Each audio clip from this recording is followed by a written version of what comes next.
कहता 51 में लिखा, घर में आकर उसने पतरस, याकूब और यूहन्ना और लड़के के माता पिता को छोड़ किसी को अपने अंदर नहीं आने दिया भीतर।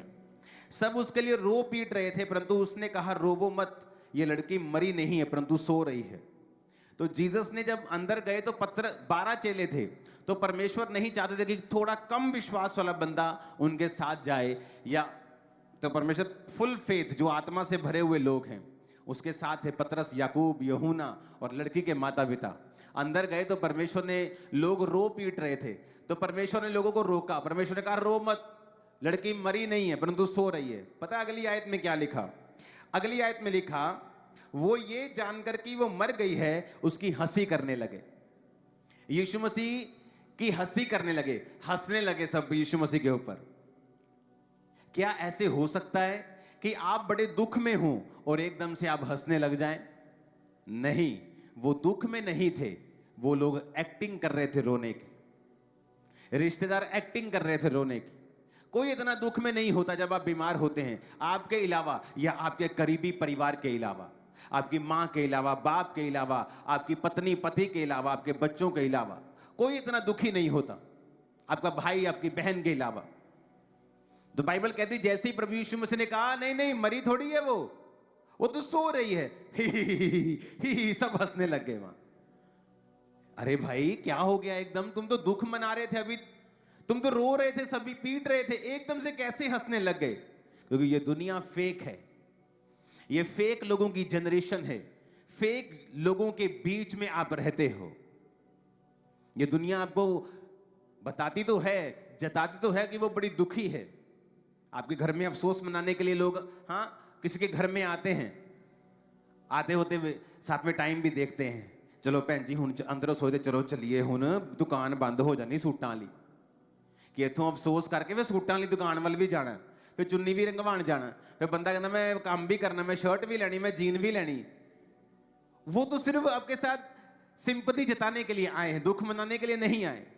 जो दुखी है वो आप हैं या आपका इमीडिएट परिवार है, और कोई आपको दुख से फ्री नहीं कर सकता। आप जब लाइन में थे ले हैंड की, कितने लाख रुपए आपने मुझे दिया ले हैंड के लिए? 0 सर। आप ले हैंड में हैं और आप पे ले हैंड हो रहा है, और मैं देख रहा हूं कि ये बच्चा किधर देख रहा है। उसकी आईज भी प्रॉपर नहीं थी, वो देख भी नहीं रहा था प्रॉपर जब उसके ब्रेन में ये चीज चली गई थी। तो जब मैंने छोटे बच्चे को देखा तो मैंने तभी सामने पर्ची पे इनके लिखा था कि ब्लड कैंसर ये है वो है, इतने साल से अब ब्रेन में चला गया, डॉक्टर ने जवाब दे दिया। तो वो देख भी नहीं पा रहा था वो। अब कोई आपका इलाज नहीं कर सकता। वो लोग जो बड़ी बड़ी धर्म की बातें करते वो आपको बचा नहीं सकते, वो आपको पैसा दे सकते इलाज कराने के लिए, लेकिन जब कुछ भी ना हो, जब शैतान ने कर्स ही कर दिया हो, आपकी लाइफ को कर्स बना दिया हो, तब तो मेडिसिन भी काम नहीं करती है, तब क्या करेंगे? लेकिन वचन में लिखा है जब जीसस क्राइस्ट की एंट्री होती है आपकी लाइफ में, शर्मिंदगियां खत्म हो जाती हैं और जाहिर होता है कौन फेक है आपकी लाइफ में, कौन नकली है, कौन असली है, सब कुछ जाहिर होता है।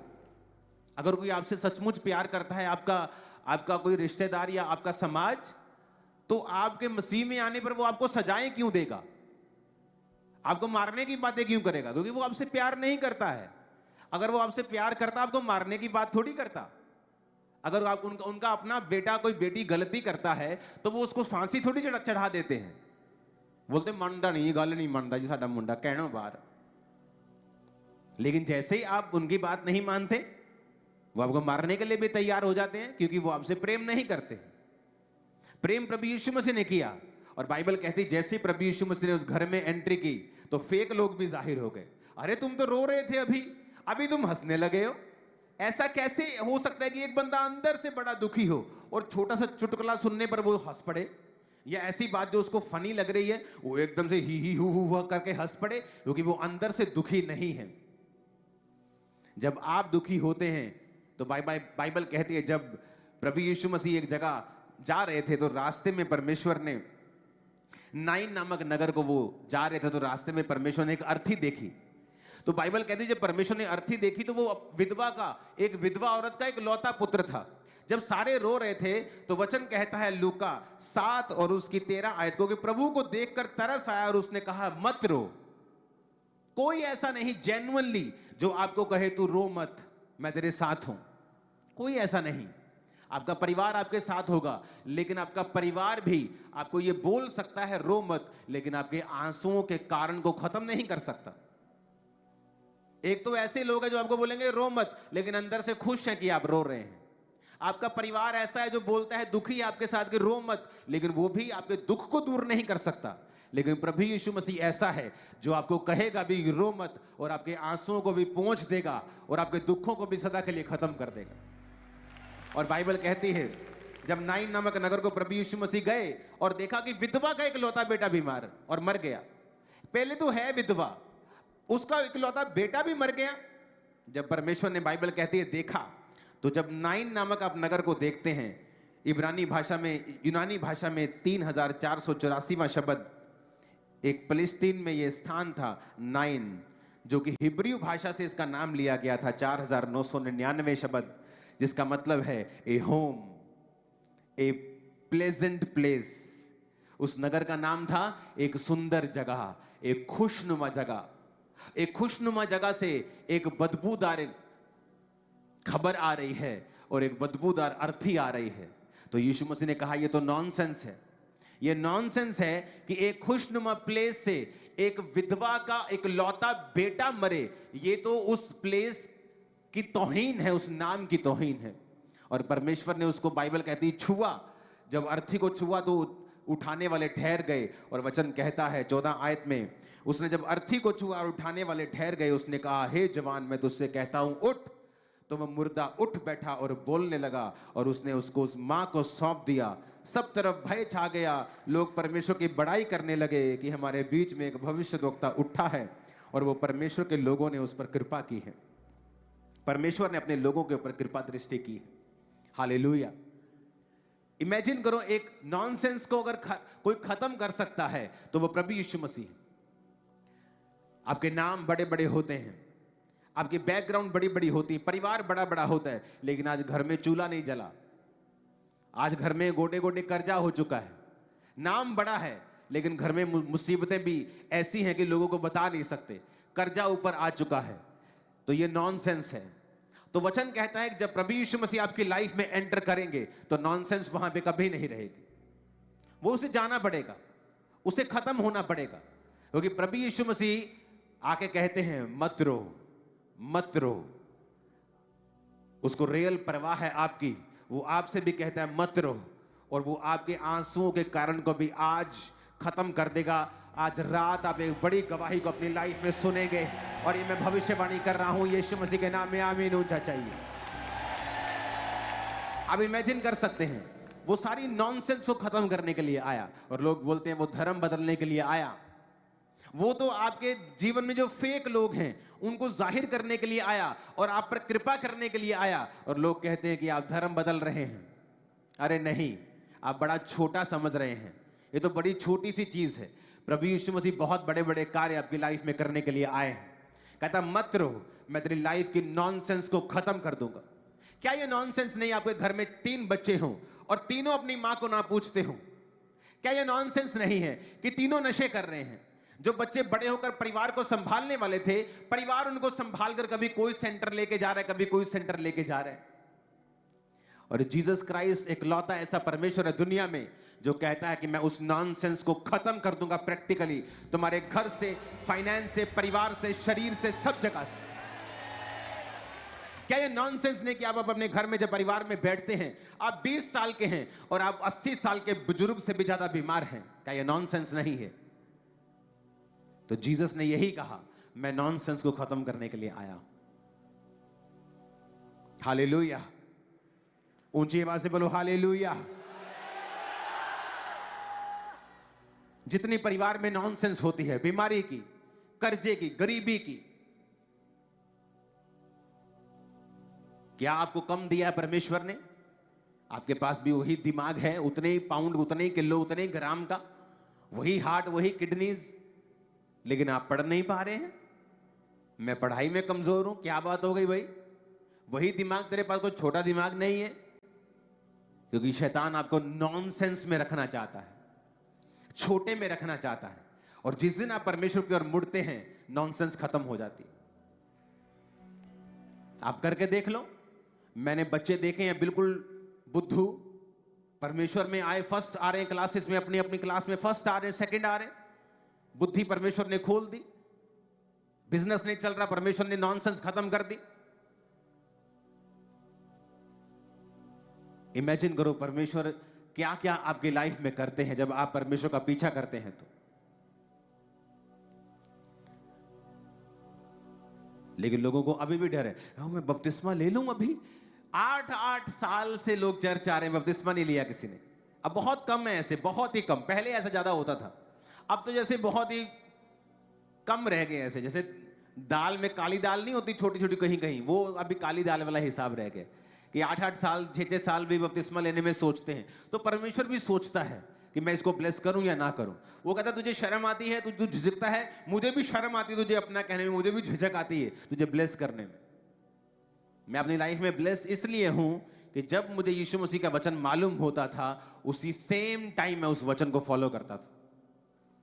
सेम टाइम अगर मालूम था कि ये गलत है, खत्म करना है, खत्म, ये सही है, शुरू करना है, शुरू, खत्म, बस। इसलिए शायद मैं ज्यादा आशीषित रहा लोगों से। एक टेस्टिमनी को सुनेंगे, फिर आपको मालूम होगा कि वाकई ही परमेश्वर नॉनसेंस को खत्म करने के लिए दुनिया में आए हैं। एक और टेस्टिमनी को हम सुनेंगे।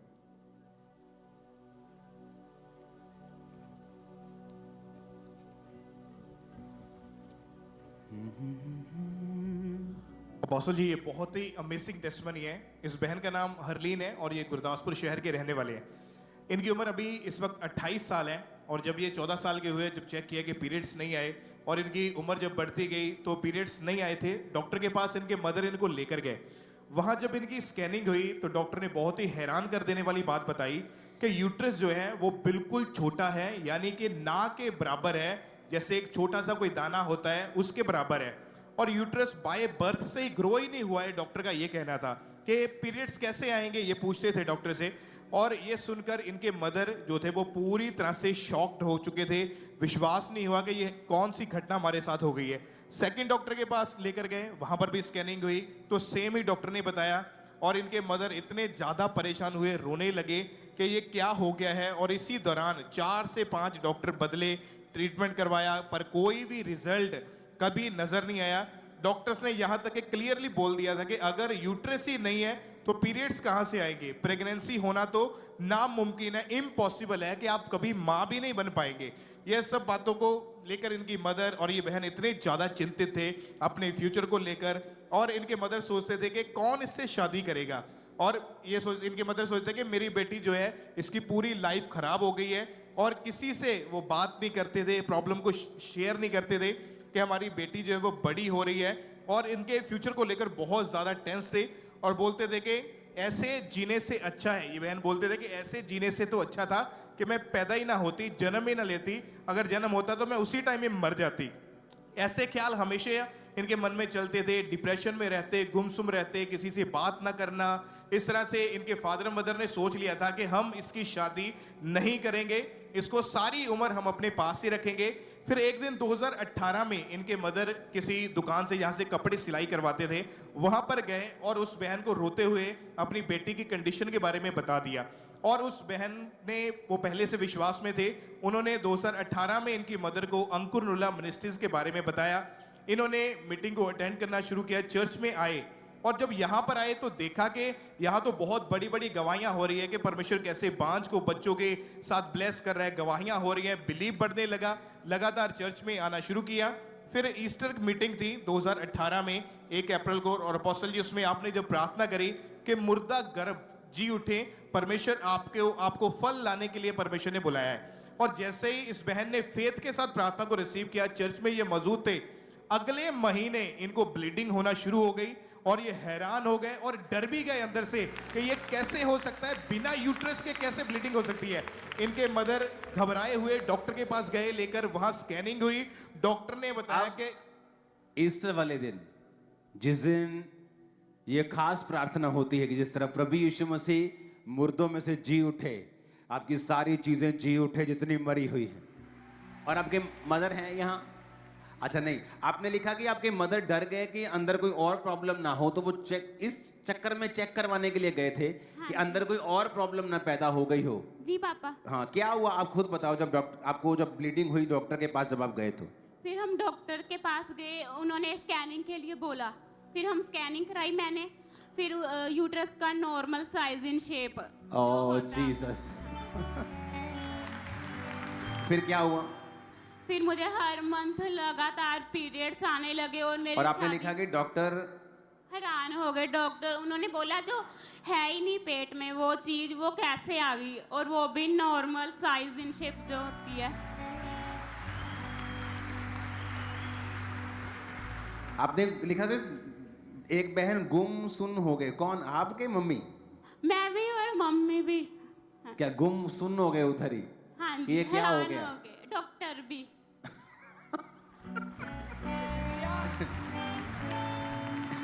सारे गुम सुन है, क्या हो क्या रहा है ये? हालेलुया। आपकी शादी हुई हाँ जी। 2022 में, जी पापा। प्रेगनेंसी हुई, हाँ जी पापा। बेटा हुआ। जी पापा। और जीसस क्राइस्ट हो करदा भला अपने लोकां दे नाल, हो करदा भला अपने लोकां दे नाल, ओदा बकरा अरदास सदा, यहोवा मेरा बादशाह, हो करदा भला सदा, यहोवा मेरा बादशाह, हो करदा भला सदा। ऊंची आवाज से बोलो हालेलुया। हालेलुया। और आपने ये भी लिखा है कि आपके परिवार में ये प्रॉब्लम भी थी कि बेबी बॉयज नहीं होते थे। जी पापा। 17 साल बाद आपके परिवार में बेबी बॉय हुआ है। जी पापा। और तारीफ करो जोर से।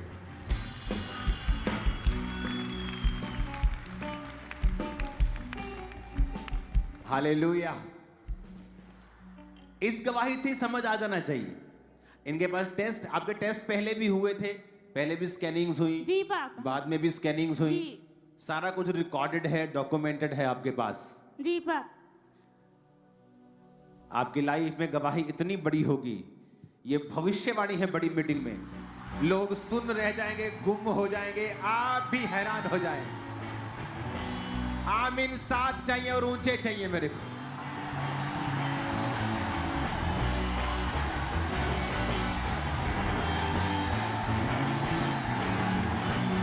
Hallelujah, hallelujah. कौन कर रहा है ये मिरेकल? मैं कर रहा हूं, ये चर्च कर रही है। कौन कर रहा है? सुना नहीं, कौन कर रहा है? उसका नाम क्या? ऊपर देख के बोलो जीसस। हालेलुया। अब आपको समझ आ रहा है कि वो जो कहता है वो करता है। हमने मुर्दों को जिंदा होते देखा है, मुर्दा गर्भ को जिंदा होते देखा है, मुर्दा हड्डियों को जीते हुए देखा है। अब भी डॉक्टर के पास इसलिए नहीं गए कि शायद ठीक हो गई, इसलिए गए कि और प्रॉब्लम ना हो कोई। और डॉक्टर बता रहा है, वो भी सुन रहे, मां भी सुन रहे, बेटी भी सुन रहे। एक साइलेंस है रूम में कि हो क्या रहा है। और प्रूफ क्या है? शादी हुई, बेबी हुआ। और जीसस ने क्या कहा? मैं तेरी शर्मिंदगी को खत्म करने के लिए आया हूं, नॉनसेंस को खत्म करने के लिए आया हूं। आप जानते हैं क्यों चर्च में आने इतनी टेस्टिमनीज आप बेबीज की सुनते हैं? क्यों?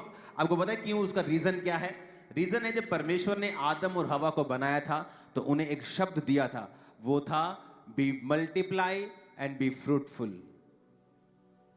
फल लाओ, फूलो फलो और फल लाओ, पृथ्वी में भर जाओ। तो कैसे फूले फलेंगे? औरत अपने गर्भ के द्वारा बच्चों को जन्म देगी, वो परिवार फूले फलेगा। तो जब एक व्यक्ति चर्च में आता है और वो ये कहता है कि मेरे जीवन में प्रॉब्लम है, मैं बेबी नहीं कर सकता हूं, या मेरी वाइफ में प्रॉब्लम है, वो बेबी नहीं कर सकती है, तो अगर वो ये बात समझ जाते हैं कि हमें परमेश्वर को मानना है और प्रभु को फॉलो करना है, और वो प्रेयर करें और अंगीकार करें और फाइट करें, मैं आपको बता रहा हूं ये इजी है। आपका गर्भ फल लाएगा, कोई रोक नहीं पाएगा इसको, मैं आपको बता रहा हूं। क्योंकि वचन कहता है कि फूलो फलो और पृथ्वी में भर जाओ। ये परमेश्वर ने आदम और हवा को कहा था। और शैतान क्या करता है, मैं तुझे फलने नहीं दूंगा, गर्भ बंद कर दिया। आदमी के बिजनेस पे ज्यादा वो अटैक करता है, और आप देखेंगे तो औरतों के पेट के ऊपर वो बहुत अटैक करता है, क्योंकि वो उनका फल लाने का इस परमेश्वर ने तरीका बनाया है। आदमियों के बिजनेस और फाइनेंस के ऊपर अटैक करता है, क्योंकि परमेश्वर ने उनके हाथों को काम करने की शक्ति दी है। ये नहीं कि औरतों को नहीं दी, औरतें भी काम करती हैं, लेकिन परमेश्वर का जो मास्टर प्लान है कि वो काम करेगा और परिवार को बढ़ाएगा। औरत को प्रिविलेज दिया कि वो बच्चों को जन्म देगी, तो शैतान उसके गर्भ को बंद करने की कोशिश करता है।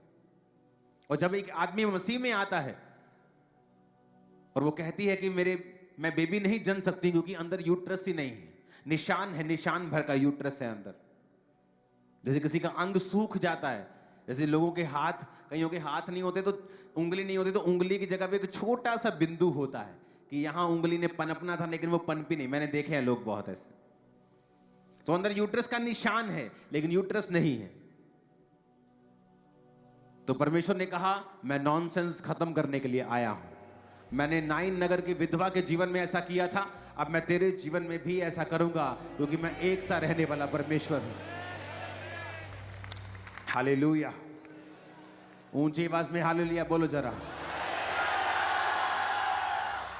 आज आपको हमें ये समझ लेनी चाहिए कि अगर हम परमेश्वर का पीछा करते रहेंगे, परमेश्वर को फॉलो करते रहेंगे, कई बार क्या होता है, हम थक जाते हैं। बाइबल कहती परमेश्वर एक जगह जा रहे थे तो रास्ते में तूफान आ गया और नाव डोलने लगी। नाव डोली तो चेले घबरा गए कि प्रभु तू सुत्ता पिया, तेनू पता नहीं लगता इन्नी रियाई है थे, असी मरन लग गए। तो परमेश्वर, बाइबल कहती उठे और परमेश्वर ने आंधी और तूफान को डांटा, शांत रहने के लिए, थम जाने के लिए बोला, और पानी थम गया, आंधी थम गई। तो चेले बड़े हैरान हुए, लेकिन चेलों को मालूम नहीं था तूफान क्यों आ रहा है। और बाइबल कहती जहां नाव रुकी, जहां परमेश्वर फिर रुके, वहां पागल व्यक्ति जो अपने आप को पत्थरों से घायल करके नंगा रहता था और उसको सांकलों से, बेड़ियों से, लोहे की जंजीरों से बांध कर भी रखते थे तो जंजीरें तोड़ देता था, वो परमेश्वर से मिला। उसके अंदर दुष्ट आत्माएं थी, परमेश्वर ने उसे दुष्ट आत्माओं से आजाद किया। कई बार आपकी लाइफ में जब डिलीवरेंस आनी होती है, शैतान से आपको परमेश्वर डिलीवर करना होता है, परमेश्वर ने आपको, तो एक रात पहले, कुछ महीने पहले, कुछ दिन पहले आपकी लाइफ में तूफान आता है। आप घबरा जाते हैं, ओ प्रभु तेनू पता नहीं चलता मैं नाश हो रहा, तेनू पता नहीं चलता मेरा बिजनेस कितने जा रहा, तेनू पता नहीं चलता मेरे पेन हो रही, तेनू पता नहीं चलता मेरे जीवन कितनी प्रॉब्लम्स ने। शैतान आपको तंग करने की कोशिश करता है, लेकिन अगर आप आत्मिक आंखों को खोल लें और देखें कि प्रभु आपके संग है, आपके जीवन में कोई ऐसा पाप नहीं है जिसकी आपने कन्फेशन नहीं की, आपने उसको अंगीकार करके छोड़ा नहीं है, आप प्रार्थना करते हैं, उपवास रखते हैं, टाइट देते हैं, आप प्रभु के साथ चल रहे हैं, डोंट वरी, वो तूफान नहीं है, वो आने वाली डिलीवरेंस की एक निशानी है जो परमेश्वर आपकी लाइफ में देने के लिए जा रहा है। तो घबराएं मत मुसीबतों से। जब शैतान आपके सामने मुसीबत को लेकर खड़ा हो जाए तो ये बात समझ लें कि वो इसीलिए आपसे झुंझला रहा है, आप पर खिंच रहा है, आपकी खिलाफत कर रहा है, क्योंकि उसे दिख रहा है कि अब आने वाले दिनों में आप और डिलीवर होंगे, और मजबूत होंगे, और शानदार तरीके के साथ आप चलने वाले हैं अपने फाइनेंस में। आपको ऐसा रिजल्ट आने वाला है लाइफ में कभी इमेजिन नहीं किया होगा। आप फाइनेंस की उस ऊंचाई तक जाने वाले हो, आपने कभी इमेजिन भी नहीं किया होगा। आप आगे के बाद इतना आगे चले जाएंगे कि लोगों की वो ड्रीम लाइफ होगी जो आपकी नॉर्मल होगी। मैंने आमीन को ऊंचा सुनना है चर्च, यीशु मसीह के नाम में। Hallelujah, hallelujah. इमेजिन करो कैसी कैसी गवाहियां आज हम सुन रहे हैं, और वो प्रूफ कर रहा है क्योंकि उसका वचन ताया हुआ है, सिद्ध है। आज भी लोग उसे मानेंगे, उस वचन के कारण डिलीवर होंगे और आजाद होंगे। तैयार हो परमेश्वर को फॉलो करने के लिए? तुम डर जाते हो कई बार, ओ मैं यीशु मसीह में आया, ओ मेरे ताया जी ने मेरा विरोध कर दिया, ओ शैतान ने तूफान ला दिया। वो तूफान इसीलिए है कि डिलीवरेंस आ रही है, बहुत बड़ी वाली डिलीवरेंस आ रही है, coming, that big deliverance is coming in Jesus name. सोचो, अगर जीसस क्राइस्ट उस नाव में ना होते और बड़ा तूफान आता और चेले बोलते ए प्रभु, और नाव मोड़ लेते पीछे को, जब मौसम अच्छा होगा तब चलेंगे। ऐसे लोग होते हैं कई, ओ ताया जी ने भैन जी विरोध करता साडा, अहीं तो नहीं जाना हुण 2 संडे, रुक के जावांगे हुण थोड़ा जिहा ठंडा हो ले काम, और तुम अपनी डिलीवरेंस को रोक बैठे। जीसस ने किश्ती वापस नहीं फेंकी, उसने प्रेयर की, हे तूफान थम जा, आंधी थम जा। आप जब विरोध होता है, मुसीबतें आती हैं, आप पीछे नहीं भागते हैं, आप प्रार्थना करते हैं, उपवास रखते हैं, फाइट करते हैं, क्योंकि जो बड़ी डिलीवरेंस आ रही है वो आपके ताया के नहीं, आप ही के लाइफ में आएगी। फिर आपके विरोधी की लाइफ में नहीं, आपके लाइफ में आएगी। फिर जो आपको निंद रहा है, निंदा कर रहा है, उसके लाइफ में नहीं, आपकी लाइफ में एंटर करेगी। और वह कहता है मैं तेरे सामने एक मेज बिछाऊंगा और उस मेज के ऊपर दुनिया की हर भली वस्तु होगी। मैं तेरे दुश्मनों की हुजूरी में तेरे सामने एक मेज बिछाऊंगा। उसने कहा यीशु के नाम में वो मेज आपकी लाइफ में आए और सब दुनिया की भली वस्तुएं उसमें हो, और शैतान इतना शर्मिंदा हो आज तक आपकी लाइफ में कभी ना हुआ हो। यीशु मसीह के नाम में आमीन। ऊंचाई आशीष आपकी हो। Hallelujah, hallelujah.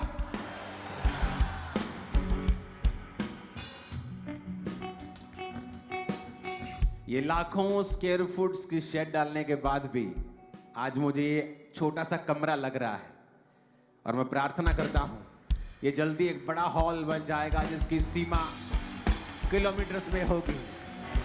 ओ आमीन। मेरे को खड़खड़कने वाला चाहिए जरा।